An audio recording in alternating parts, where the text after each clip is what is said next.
Hello guys, welcome back to my channel Easy Learning with Himal. So this is Himal Sharma, your English and Physics educator on YouTube, and I'm also an Academy Plus educator. So guys, ये video specially class 12 students आपके लिए है. ठीक है, मैंने आपको जैसे last video में बताया था, मैं स्टार्ट कर रहा हूँ लिटरेचर का क्रैश कोर्स, और जो नेम है इस क्रैश कोर्स का दैट इज टारगेट 4th में, because you are having your first board exam of English on 4th में. सो राइटिंग सेक्शन मैंने ऑलरेडी पूरा कवर कर दिया क्लास 12 आपके साथ. Format, example, everything is clear. Writing section का जो लिंक है वो नीचे डिस्क्रिप्शन बॉक्स में है, आपको सारी राइटिंग सेक्शन वहाँ पे मिल जाएगी. और मैंने लिटरेचर क्रैश कोर्स का भी प्लेलिस्ट बना दी है, और जैसे जैसे वीडियोस आती रहेंगी इस क्रैश कोर्स की उस प्लेलिस्ट में ऐड हो जाएंगी. तो आपको बहुत हेल्प हो जाएगी एग्जाम से पहले रिवाइज करने में, कि आपको सारी लिटरेचर की वीडियोज़ एक साथ मिल जाएंगी और सारी राइटिंग सेक्शन की वीडियोज़ एक साथ मिल जाएंगी. सो बेसिकली दोबारा से बता देता हूँ ये क्रैश कोर्स क्या है. 15 शॉर्ट वीडियोज़ हम करने वाले हैं. ठीक है, 5 chapters of flamingo, 5 poems of flamingo and 5 chapters of Vistas. तो टोटल 15 टॉपिक्स आ रहे हैं आपके लिटरेचर के. सो ये जो क्रैश कोर्स है गाइज आपके लिए बहुत हेल्पफुल होने वाला है, क्योंकि मैं शॉर्ट वीडियोस में मैं आपको पूरा का पूरा चैप्टर एक्सप्लेन करूंगा, समरी एक्सप्लेन करूंगा, प्लस मैं आपको इंपॉर्टेंट क्वेश्चन आंसर्स भी करवा दूंगा. और ये क्वेश्चन आंसर्स बेसिकली आपके प्रीवियस ईयर क्वेश्चन हैं, या जिस तरह के क्वेश्चन हमेशा बोर्ड एग्जाम्स में आते हैं. तो गाइज रेगुलरली वीडियोज देखना. ओके, सो आपको काफ़ी हेल्प मिलेगी. तो आज हम स्टार्ट करने वाले हैं आपका first session on this crash course, and that is your the last lesson. Flamingo book का पहला चैप्टर है, लास्ट लेसन. हम सबसे पहले इसकी समरी डिस्कस करेंगे, और उसके बाद हम करेंगे कुछ इंपॉर्टेंट क्वेश्चन एंड आंसर्स, ऐसे क्वेश्चन आंसर्स जो जनरली रिपीट होते हैं हर साल बोर्ड एग्जाम्स में. सो गाइस, चलो समरी स्टार्ट करते हैं. Franz started for school very late that morning. He was afraid of being scolded because Mr. Hamill was to question them on participles. तो basically देखो, दो ही कैरेक्टर्स आपको मिलने वाले हैं. एक स्टूडेंट है जो हमारा फ्रांस है, और जो टीचर है वो है मिस्टर हैमिल. तो उस दिन फ्रांस जो है वो स्कूल जाने के लिए काफ़ी लेट हो गया, और वो काफ़ी डर रहा था, क्योंकि जो उसके टीचर थे मिस्टर हैमिल, उसको डर था कि वो उनको डांटेंगे, फ्रांस को डांटेंगे, क्योंकि मिस्टर हैमिल उनसे पार्टिसिपल्स के बारे में पूछने वाले थे, and he did not know the first word about them. तो बेसिकली स्कूल में एक टेस्ट होने वाला था पार्टिसिपल्स का, और फ्रांस को पार्टिसिपल का एक सिंगल वर्ड भी नहीं आता था. वो काफ़ी डर रहा था, और वो स्कूल के लिए लेट भी हो गया था. He thought of running away and spending the day out of doors. तो जब उसका स्कूल जाने का, देखो किसी का भी मन नहीं होता, तो हर कोई सोचता है कि मैं स्केप कर ले स्कूल. वैसे ही फ्रांस के साथ होता है, वो सोचता है कि काश मैं स्कूल ना जाऊं और मैं कहीं दूर भाग जाऊं. The warm bright day, the chirping birds, the Prussian soldiers drilling in the open field back of the sawmill were tempting. अब उसको बाकी सारी चीज़ें टेम्पटिंग लग रही थी, क्योंकि उसका स्कूल जाने का बिल्कुल भी मन नहीं था. ठीक है, सो जो वार्म ब्राइट डे था, बर्ड्स चर्प कर रही थी, प्रूशियन सोल्जर्स थे, सारी की सारी चीज़ें उसको इतनी टेम्पटिंग कर रही थी कि उसका स्कूल जाने का मन किया ही नहीं. ठीक है, but he resisted the temptation and hurried off to school. But उसने अपनी ये जो सारी टेम्पटेशंस थी इसको रेजिस्ट किया, और वो जल्दी से भाग के स्कूल गया. There was a crowd in front of bulletin board near the town hall. तो पहले होता था, there was a town hall, जहाँ पे टाउन की मीटिंग्स होती थी, सारी न्यूज़ वहीं से मिलती थी, और एक बुलेटिन बोर्ड लगा होता था टाउन हॉल में, जहाँ पे टाउन से रिलेटेड जितने भी न्यूज़ है उसके नोटिसेस वहाँ पे लगते थे. तो वो देखता है उस दिन there was something different, कि वहाँ पे काफ़ी जो लोग थे वो इकट्ठे हुए थे. Watcher the blacksmith asked Franz not to go so fast. He assured the boy that he would get to his school in plenty of time. तो जो वहाँ पे एक ब्लैकस्मिथ था, उसने देखा फ्रांस इतनी जल्दी भाग के स्कूल जा रहा है, तो वो उसको बोलता है कि काम डाउन, ठीक है, इतनी जल्दी करने की कोई ज़रूरत नहीं है, आराम से जाओ, चिंता मत करो, तुम टाइम पे स्कूल पहुँच जाओगे. Usually there was a great hustle when the school began, but that day everything was as quiet as Sunday morning. तो अब फ्रांस डिस्क्राइब कर रहा है कि जब वो स्कूल के अंदर एंटर किया, तो जनरली वो बोलता है काफ़ी हसल होता है स्कूल में, नोटबुक्स की आवाज़ आ रही है, जो टीचर्स है वो रूलर बीट कर रहे हैं डेस्क पर, बच्चों की चिट चैट की आवाज़ आ रही है. बट आज जो स्कूल था वो काफ़ी शांत था, एज संडे मॉर्निंग. क्यों संडे मॉर्निंग बोला है? क्योंकि संडे मॉर्निंग को स्कूल ऑफ होता है, तो ऐसा लग रहा था जैसे छुट्टी है, स्कूल इतना ज़्यादा शांत था. Through the window, Franz saw his classmates already in their places and Mr. Hamill walking up and down with his terrible iron ruler under his arm. अब वो थोड़ा डर जाता है, वो विंडो से देखता है कि सारे बच्चे अपनी अपनी सीट पे बैठे होते हैं, और वो देखता है जो उनका टीचर है मिस्टर हैमिल, वो he is walking up and down. ठीक है, जैसे क्लास में टीचर्स चलते हैं ना लास्ट वॉल से फ्रंट ब्लैक बोर्ड तक, तो वैसे ही जो मिस्टर हैमिल थे वो चल रहे थे, और उनका जो टेरिबल रूलर, क्योंकि बच्चे जनरली डरते हैं, जो टीचर का रूलर होता है, स्टिक होती है, तो तभी इसको टेरिबल रूलर कहा गया है. तो मिस्टर हैमिल के पास उनका रूलर था. So Franz open the door and went in. He blushed and was frightened, mister Hamel very kindly asked him to go to his place. तो वो बहुत ज़्यादा डरा क्लास में एंटर करते वक्त कि आज मैं लेट हूँ, ना ही मुझे पार्टिसिपल्स के बारे में कुछ पता है, आज मुझे पक्का डांट पड़ने वाली है। और जैसे वो एंटर करता है, ठीक है, वो चुपके से अपने बेंच की तरफ जाने लगता है और वो सरप्राइज हो जाता है कि मिस्टर हैमिल उसको डांटते नहीं है, बल्कि बहुत प्यार से, बहुत काइंड बिहेवियर से उसको बोलते हैं कि तुम जाके फ्रांस अपनी सीट पे बैठ जाओ, मैं तो तुम्हारे बिना ही स्टार्ट करने वाला था, kindly take your place. Next क्या होता है, Franz notice that the teacher had put on his beautiful green coat. तो आज उसको वैसे भी सारी चीजें डिफरेंट लग रही थी। अब वो देखता है आज उनके जो टीचर है मिस्टर हैमिल काफी तैयार होके आए होते हैं, उन्होंने ग्रीन कलर का कोट पहना होता है, फ्रिल्ड शर्ट पहनी होती है, ब्लैक कलर की सिल्क कैप पहनी होती है जो पूरी एम्ब्रॉयडर्ड होती है। He wore only on inspection and prize days. तो वो देखता है कि mister Hamel generally normal days में तो ऐसे कपड़े नहीं पहनते, वो तभी ऐसे कपड़े पहनते जब इंस्पेक्शन का दिन हो या प्राइज डिस्ट्रीब्यूशन सेरेमनी हो। द विलेज पीपल, अब वो एक और स्ट्रेंज चीज वहां पे नोटिस करता है। The village people were sitting quietly on usually empty back benches. ठीक है, तो आज वो देखता है तो जनरली जो बेंचेस, बैक बेंचेस जो एम्प्टी होते थे, आज वहां पे जो विलेजर्स हैं वो बैठे होते हैं।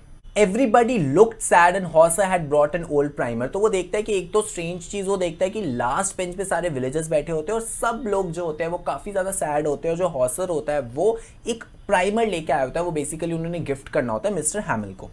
Mister हैमिल said that it was the last lesson he would give them. तभी चैप्टर का नाम लास्ट लेसन है कि उनके जो टीचर है मिस्टर हैमिल उनको बताते हैं कि ये हमारा लास्ट लेसन है, ये मैं तुम्हें लास्ट लेसन देने वाला हूँ। Henceforth only German was to brought in the school of Alsace and Lorraine, कि अब से सिर्फ जर्मन पढ़ाई जाएगी हमारे स्कूल्स में, फ्रेंच नहीं पढ़ाई जाएगी। ऐसा उन्होंने क्यों बोला, क्योंकि पहले होता था कि एक कंट्री दूसरी कंट्री पे रूल करती थी और जब दूसरी कंट्री का रूल आ जाता था तो वही लैंग्वेज फॉलो करनी पड़ती थी। तो मिस्टर हैमिल उसको बताते हैं कि अब से स्कूल में जर्मन ही पढ़ाई जाएगी, फ्रेंच नहीं पढ़ाई जाएगी। The new master would come the next day, कि कल से तुम्हें एक न्यू टीचर पढ़ाने आएगा। This was a last lesson of French. तो तभी चैप्टर का नाम लास्ट लेसन है क्योंकि फ्रेंच का लास्ट लेसन था। He wanted them to be very attentive. तो वो कहता है कि देखो ये तुम्हारा लास्ट लेसन है फ्रेंच का, तुम्हें काफी अटेंटिव होना है, बहुत अच्छे से अटेंड करना है।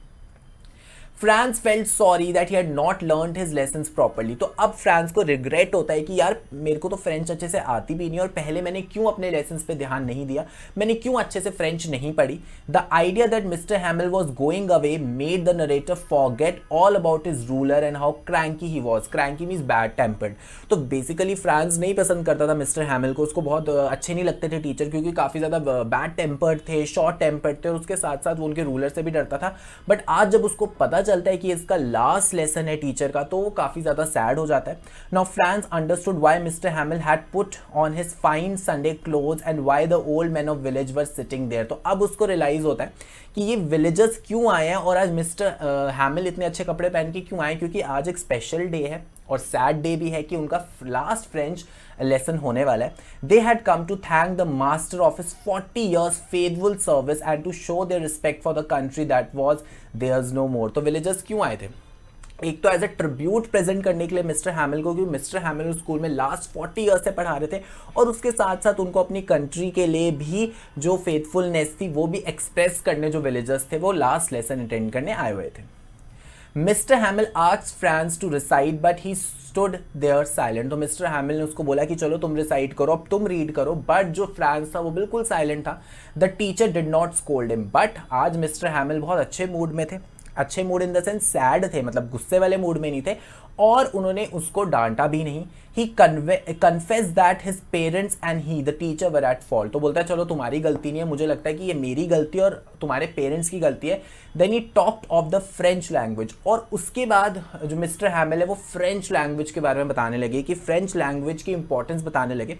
तो मिस्टर हैमिल ने क्या बोला कि जो फ्रेंच लैंग्वेज है the most beautiful language in the world, सबसे ब्यूटीफुल लैंग्वेज है, क्लियरेस्ट लैंग्वेज और मोस्ट लॉजिकल लैंग्वेज है।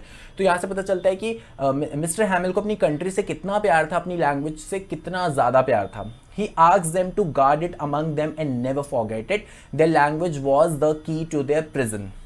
तो वो कहते हैं कि याद रखना, अपनी लैंग्वेज को हमेशा गार्ड करके रखना, कोई भी कंट्री तुम्हारे ऊपर रूल करे बट अपनी लैंग्वेज कभी मत भूलना, और अगर तुम उस रूल से आज़ादी चाहते हो तो उसका एक ही मेथड है कि अपनी लैंग्वेज पे स्टिक रहो। Then they had lesson in grammar and writing, उसके बाद उनका लेसन ग्रामर और राइटिंग पे हुआ. The pigeons cooed very low on the roof. Franz thought if they would make even the pigeon sing in German. Very nice line. तो वो देखता है बाहर कुछ पिजन्स आवाज़ें निकाल रहे होते हैं और वो सोचता है कि अगर जर्मन्स हमारे ऊपर रूल कर रहे हैं, क्या जर्मन्स इन पिजन को भी फोर्स कर सकते हैं जर्मन बोलने के लिए. All the while Mr. Hamill was sitting motionless in his chair and gazing at one thing or the other. क्योंकि मिस्टर हैमिल ने वहाँ पे 40 ईयर्स से काम किया था, तो उनको एक एक चीज़ से इतनी ज़्यादा अटैचमेंट थी कि वो बिल्कुल मोशनलेस बैठे थे अपनी चेयर पे, बिल्कुल भी मूव नहीं कर रहे थे, बस वो हर चीज़ को ध्यान से देख रहे थे. His sister was packing their trunks in the room above as they had to leave the country next day. उनकी जो सिस्टर थी मिस्टर हैमिल की, वो ट्रंक पैक कर रही थी क्योंकि जो टीचर थे वो कंट्री छोड़ के नेक्स्ट डे जा रहे थे. After writing they had a lesson in history, उसके बाद उनका हिस्ट्री का लेसन हुआ. And then the babies chanted their ba be bi bo, even the old horse was crying. तो मतलब सब बच्चों ने रिसाइट किया, ठीक है, लेसन. और उसके बाद वो देखते हैं जो मिस्टर हॉसर था, जो विलेजर मतलब अमंग द विलेजर्स बैठे हुए थे पीछे, वो भी रोने लगे, वो भी काफ़ी इमोशनल हो गए.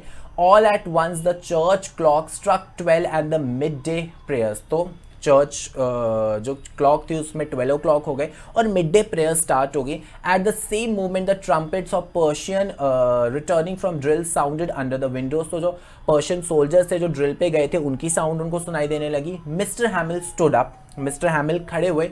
ही wanted to speak but something choked him. मतलब वो इतने इमोशनल हो गए थे कि वो कुछ बोलना चाहते थे बट वो बिल्कुल भी कुछ नहीं बोल पाए.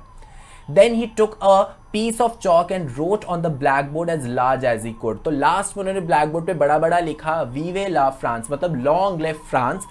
After this he stood and leaned his head against the wall. मतलब एक होता है ना, अपना जो हेड है वो बिल्कुल वॉल की तरफ लीन कर दिया, because he was very sad कि वो ये स्कूल छोड़ के जा रहे हैं जहाँ पे उन्होंने 40 ईयर्स सर्विस करी है.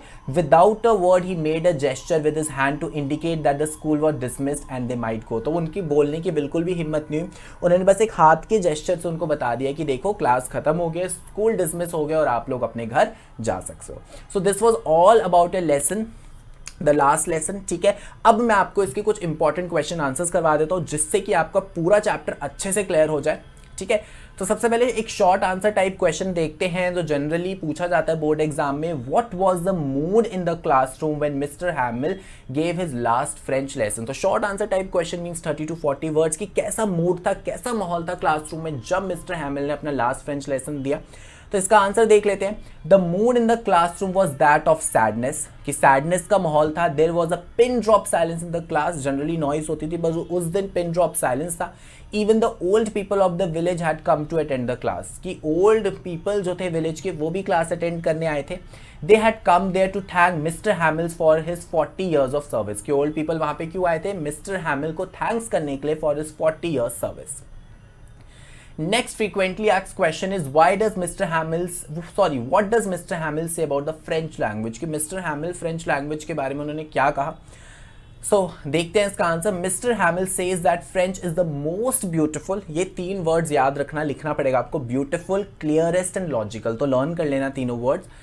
He asks his students to guard their language and never forget it. फिर उन्होंने बोला था कि अपनी लैंग्वेज को गार्ड करके रखना. According to him, when people are enslaved, जब people किसी के slave बन जाते हैं, they have the key to their prison. तो वो तभी उस स्लेवरी से बाहर आ सकते हैं as long as they hold fast to their language. तो कुछ बातें थी जो मिस्टर हैमिल ने फ्रेंच लैंग्वेज के बारे में स्टूडेंट्स को बोली. Next question, very important question, long answer type. Sorry यहाँ पे शॉर्ट आंसर टाइप लिखा है but actually long answer type question है और ये 5 मार्क्स का क्वेश्चन आ सकता है. बहुत बार बोर्ड एग्जाम में पूछा गया है. ब्रीफ कैरेक्टर स्केच बताना है. अब मिस्टर हैमिल का कैरेक्टर स्केच बताना है. ठीक है, तो मैं आपको कैरेक्टर स्केच बता देता हूँ कैसे लिखना है. Mister Hamel was a teacher of French language in a village of Alsace district of France. तो पहले बता दो मिस्टर हैमिल कौन थे. वो एक फ्रेंच टीचर थे.